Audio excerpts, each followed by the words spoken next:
Okay guys, it's now 9:47 a.m. It's on the 6th of December. I'm not even gonna lie. I had the most liberating workout I've had in a very, very long time. Today last night was my third ketamine IV infusion. If you don't know who I am, my name is Lucia. I am a 43-year-old who was diagnosed with depression, anxiety, and CPTSD, which is complex post-traumatic stress disorder. I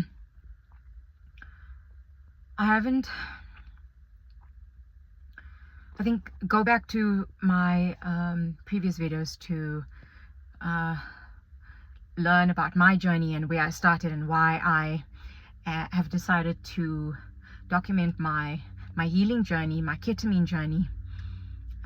Today I conquered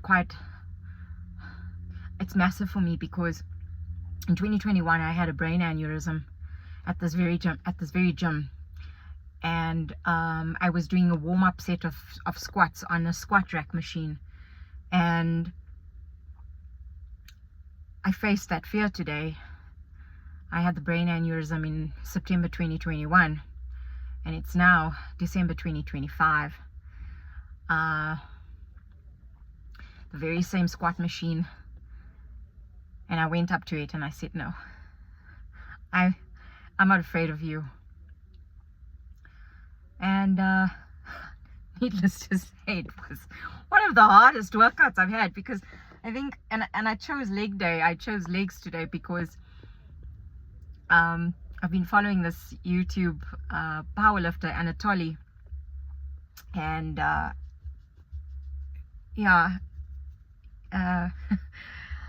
I just decided, just go for it. Okay, just go for it. There's nothing holding me back, and I've got nothing to fear right now. I got my life back.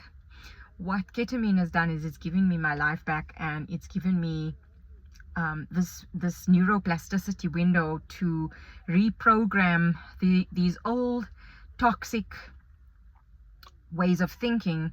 I'm not good enough, I'm not strong enough, I'm not pretty enough, I'm not enough. And with the depression, with the anxiety, with the post-traumatic stress and all of that, I've been on medication for the last 3.5 years or so.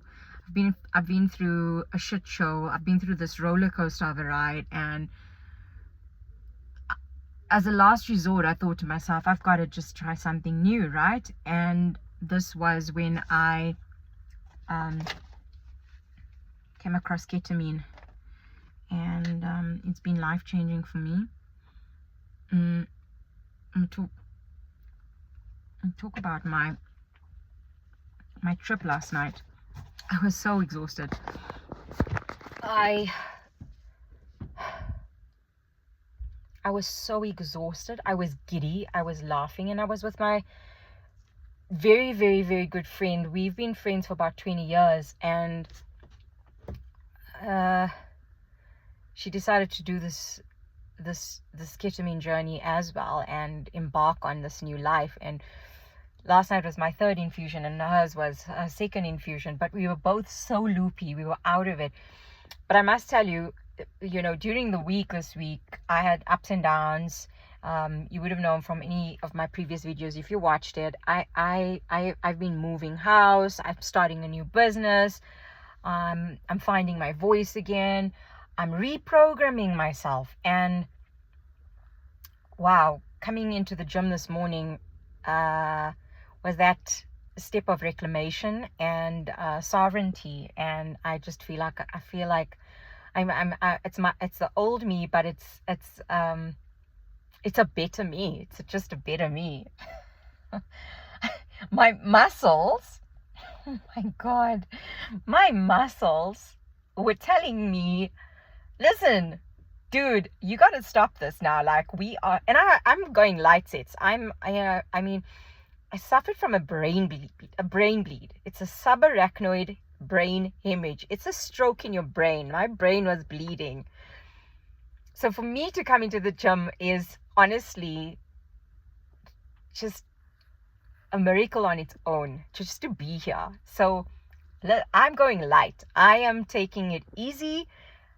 And with the lightest weights, my body was shaking. My body was responding. My body felt alive. And I was talking about my favorite Thai massage parlor.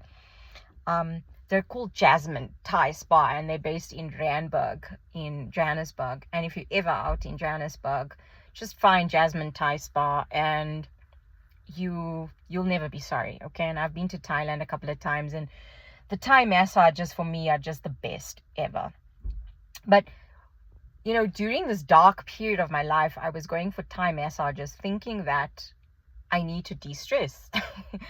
And I would go for these Thai massages, and I'll just go like, what? I'm not getting my money's worth.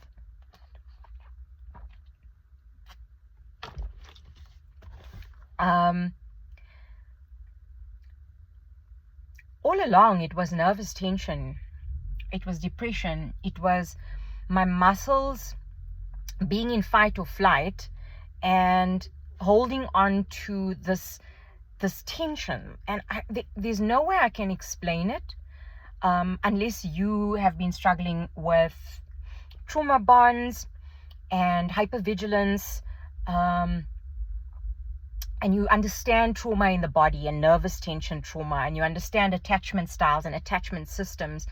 You're not going to understand what I'm talking about. And like, taking muscle relaxers, benzos, doing stretches, doing PMR, which is progressive muscle relaxation, meditation, TRE, tremoring the body, yoga, Pilates. I tried everything to just get that nervous tension. Epsom salts, baths, everything. But if I didn't remove myself and wake up from the situation I found myself in, and remove myself from that situation, I would never have, I would have lived my entire life thinking that this is just normal stress, that my body is just going through this normal stress. And it's not. It's trauma. And you've got to deal with the trauma. You've got to face the trauma, feel the trauma, and then you stop fearing the trauma because you get over it. And wow, last night's trip was a ride. My first trip was unexplainable. I saw the world. If you go to my videos, I was in the Amazon. I was at the pyramids. I was everywhere. I was everywhere. I saw everything. My last trip was okay. I feel like I wasn't fully submerged, but I still used the neuroplasticity window to reprogram my old paradigm, my old ways of thinking. And this trip last night was, wow, not like the first one, but afterwards, I honestly felt like I was, now, I think, I don't even know, I say it now, but I did ecstasy once, probably about, I don't know, I'm 43 now, so yeah, about, I was about 19, yeah, approximately there. And I didn't enjoy that feeling, so I never ever did ecstasy again. But from what I understand and what people have said about ecstasy, is that nothing can feel that good, like touch and like everything.